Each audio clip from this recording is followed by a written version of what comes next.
Northern lights are set to make their way into the northern Great Lakes region over this Labor Day weekend, and it looks like the cloud cover might cooperate with us. In this video, I'm going to talk about the extent of the northern lights, how far south they're going to go, as well as the heat wave that we have coming next week and the potential for a few showers and thunderstorms on Wednesday and Thursday.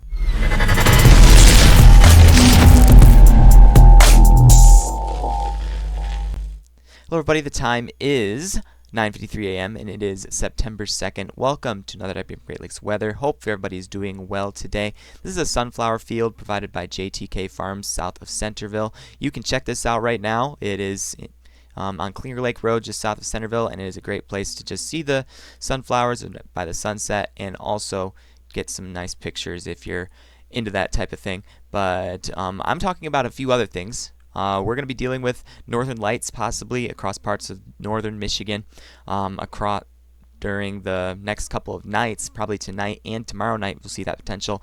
I think the potential might be maximized Sunday night based on the Space Weather Prediction Center's forecast. And then there's going to be a ridge building in that's going to bring us back into that summer heat. It's going to be drier heat, but it is still going to be pretty warm across parts of the region. So we're going to get into all of that, and let's start with the forecast from the Space Weather Prediction Center. Again, this is a relatively difficult science to forecast because, again, we can't be out in space to see exactly how these things evolve. But still can take a look at what might potentially occur. So this is the forecast for September 3rd at 8 a.m. You notice that the coronal mass ejection is really going to fire off 8 a.m. around the time of sunrise, and then by the time we get into that afternoon and evening on September 3rd, right here, you can see that that potential really maximizes, and I think that's when we could see our strongest northern lights. The arrival is expected to be the evening of 2nd of September, which is today, and then also 3rd of September is when it's supposed to be the highest level, and there's actually the potential for some radio wave impacts with this as well. But you can see kind of, again, this is the sun on this graphic that the Space Weather Prediction Center, which this information is all accessible to you as well. But you can see the sun in this particular spot here, and it shows the different waves of energy that are coming off of the sun. And over here is Earth. Okay, and you can see that Earth is going to get hit by the strongest portion of the coronal mass ejection later on tomorrow night, which I think those northern lights will probably be very bright across parts of the Upper Peninsula, maybe even parts of northern Michigan, northern Lower Peninsula as well. And I'm going to be going out there actually to chase those, which crazy as it sounds, Sunday night with the bridge walk happening on Monday. So that's going to be going on, so make sure to tune in for that. Another announcement I wanted to make, we are partnered with Michigan Storm Chasers now. So Michigan Storm Chasers, you can go subscribe to them on YouTube and Facebook, but they provide some very valuable information for a lot of people. They're also in connection with some of the local networks in Michigan. We're still going to be in Indiana and Ohio often. Don't you worry about that. I love Indiana and Ohio. But Michigan Storm Chasers, we are partnered with them now and just going to help out with providing valuable information when necessary. So that's going to be a good thing. So make sure to check them out. But this is the forecast for the Northern Lights. You do have the potential of the maximized coronal mass ejection in Sunday evening, and I'll be up there by the time that begins. So let's get to the cloud cover forecast. Let's zoom in on a more regional view. Alright, so this is the cloud cover as of 1 a.m. Saturday, which is already passed, so we're going to push forward. By the time we get to 7 p.m. on Sunday, so this is getting close to sunset. Remember, sunset's around 8:15, 8:16 this time of the year, which, by the way, second day meteorological fall, getting cool. Actually, it's not going to be cool for the second day meteorological fall, but you do see that cloud cover begins to dissipate across parts of Michigan, and it looks like everyone's going to have an opportunity to see that potential for the possibility of northern lights tonight. Now, again, is it going to be very strong? Maybe, maybe not. It's really hard to tell when this coronal mass ejection is going to arrive. It might arrive sooner, it might arrive later, but still looks like the best opportunity is going to be Sunday evening into Sunday night. But you can see there's clear skies on Saturday. On Sunday is going to be a different story. There's going to be a few clouds that are going to be settling over the area, but it looks like areas in the Upper Peninsula, such as close to the Mackinac Bridge and Lake Superior, will have a good opportunity to see the northern lights, and then places possibly in southwest Michigan may not have as much interference with cloud cover either. So by 1 a.m. it looks like a lot of places will have an opportunity to still see the northern lights. So there's still going to be some good chances if you are up anywhere in Michigan before sunrise. So good opportunities to see the northern lights. Make sure to check those out, especially if you're in the Upper Peninsula. Definitely could be a bright light show for that particular region. So just stay tuned for later updates on that, and we might be out checking those northern lights out later on tomorrow night. So stay tuned for that as well. All right, let's talk about what was going on with terms of the air masses in the atmosphere. Again, 500 millibar height anomaly shows the pressure values and the upper levels of the atmosphere. Higher pressure values indicate ridging. Ridging usually is associated with high pressure systems aloft, and then also contributes to rising air potentially at the ground. So that also creates a kind of a heat setup, and that is what we're going to have in place across the region come later this week. So you do have that heat ridge that's going to build in. It's going to kind of settle over the Great Lakes region as we get into Sunday. Temperatures could rise up to 90 on Sunday for places in Indiana, Ohio, southern Michigan. Also, heat indexes, not expecting them to get too high, but they could go a little bit more elevated. Dew point's going to be around 60 degrees. Again, not oppressive heat, but still could contribute to a slight sticky feeling in the atmosphere. But it looks more likely that's going to stay dry. But still hot temperatures, and you can see that heat dome really builds in. By the time we get to Tuesday, we still have that heat kind of settling over the area.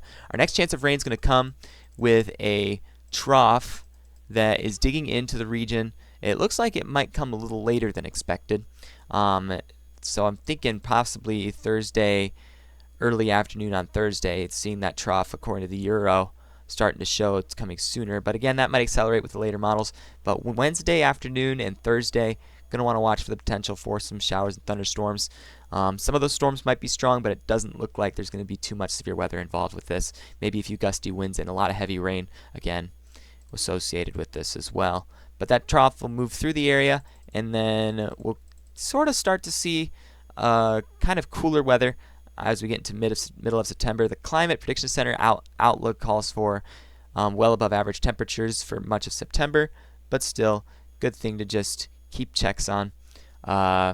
Could possibly be a cooler setup for a couple days as we get into mid-September, but I think it probably will warm back up once again. El Nino season again, warmer, drier conditions expected for the Great Lakes region.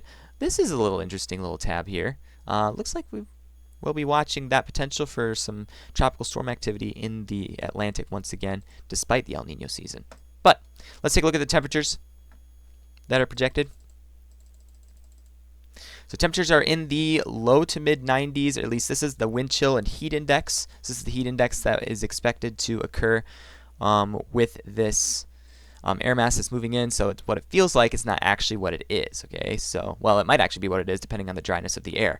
But temperatures looking to be in the upper 80s on Sunday afternoon, Sunday evening, close in the 90s as you get into Indiana and Ohio. And then as you get into the Upper Peninsula, check out the heat indexes up there. Getting close to 100 in the Upper Peninsula. That's pretty rare when you see hotter conditions in the Upper Peninsula than you do in southern parts of the Great Lakes. I think that has more association to do with the location of the air mass at this time.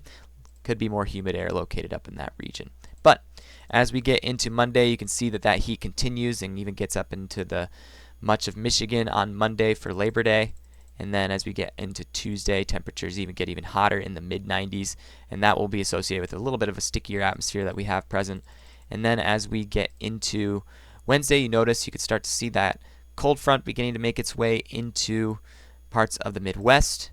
And then by Thursday, that begins to progressively move into the Great Lakes region, with temperatures dropping back down into the 60s and even getting down into the 50s in some spots as well.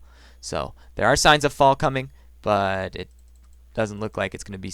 It doesn't look like it's going to be soon, with the exception of the Upper Peninsula, which next Monday could possibly get down into the 40s based on the Euro model. So that's going to be a nice low. Not enough to produce frost, obviously, but still good. Cooler weather might be something enjoyed after this next heat wave. So here is the setup for thunderstorms. Again, Saturday, actually today, there's a few showers and thunderstorms moving through central Michigan. Those will probably continue through much of the morning hours and then moving out in the afternoon and evening, starting to settle down. And then we get to the point where that heat ridge builds into the area, and then by Wednesday we have those showers and thunderstorms that could potentially develop ahead of the low pressure system or trough that's going to be moving through. You get a sounding ahead of some of these little cells here.